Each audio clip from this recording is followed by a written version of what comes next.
अजब कुमारी नाम की एक गोपी थी, एक राजकन्या थी। उसने जब ठाकुर जी को देखा तो ठाकुर जी को देख करके उसका बहुत मन आ गया ठाकुर जी पे। ठाकुर जी के आगे चौसर का खेल खेलती थी, ठाकुर जी को चौसर खिलाती थी, लेकिन वो इतनी निपुण थी चौसर खेलने में कि उससे कोई जीत नहीं सकता था। तो वो क्या करती थी, ठाकुर जी के मंदिर में बीच अंगना में बैठ के चौसर खोल के और एक चाल तो अपनी चलती और दूसरी चाल ठाकुर जी के लिए चलती थी, ठाकुर जी के साथ खेलती थी।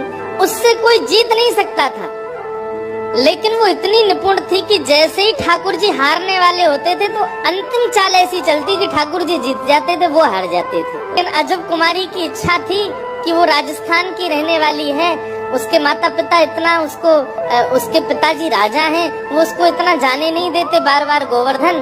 तो ठाकुर जी से प्रार्थना करती थी कि आप मेरे यहाँ चलो, लेकिन ठाकुर जी कैसे जाए। तब एक दिन उसने चौसर का खेल खेला और आज वो ये सोच करके बैठी कि आज मैं ठाकुर जी को हरा ही दूंगी। सब मंदिर के वैष्णव जन खड़े होकर के देखते थे और सब कहते थे, बोले लाल जी जीतेंगे, ये तो हारेगी। लेकिन आज उसने ऐसा खेल खेला, ऐसा खेल खेला, ठाकुर जी सारे दाव हार गए। ठाकुर जी इतने व्याकुल हो गए कि व्याकुल होकर के उन्होंने अजब कुमारी से मनी मन कहा कि आज और जिता दे, तू जो कहेगी सो दूंगी। अजब कुमारी बोली, मैं नहीं जिताऊंगी, रोज जिता देती हूँ, आज तो आप हारोगे और पूरे विश्व को दिखागा कि आप मुझसे हार गए। ठाकुर जी मनी मन बोले उससे, देख अजब कुमारी तू हमसे प्रेम ना करे, तू मान जा, देख ले हमें मत हरावे, हमारी नाक ऊंची रहने दे, ये सब ब्रजवासी हमारी जय जयकार करें और कहीं तू हरा करके तू तो चली जाएगी अपने घर और ये सब पीछे तो मुझे चढ़ाएंगे कि लाला तुम तो हार गए। अजब कुमारी बोली, चाहे जो हो आज तो आप हारोगे। ठाकुर जी बोली, तू जो कहेगी सो करूंगा, लेकिन तुम वो जिता दे। अजब कुमारी बोली, वचन दो, जो मांगूंगी सो दोगे। ठाकुर जी बोले, देंगे, तू बस जिता दे।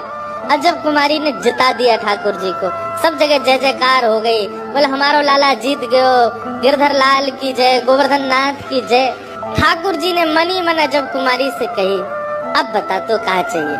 अजब कुमारी बोली, मेरे साथ अब राजस्थान चलो, वहीं विराजो, मेरे लिए विराजो। ठाकुर जी स्तब्ध हो गए, बोले मैं अपने प्राण से प्यारे ब्रज को छोड़ के कैसे जाऊं, इसी कलिकाल की घटना है। अजब कुमारी बोली, मोए ना पता, आपने मुझको वचन दियो है, अब चलो। अजब कुमारी के लिए हमारे श्री गोवर्धन नाथ जो कि श्री गिरिराज जी में प्रकट हुए, वे नाथ द्वारा विराज गए, मेवाड़ चले गए और वहीं विराजमान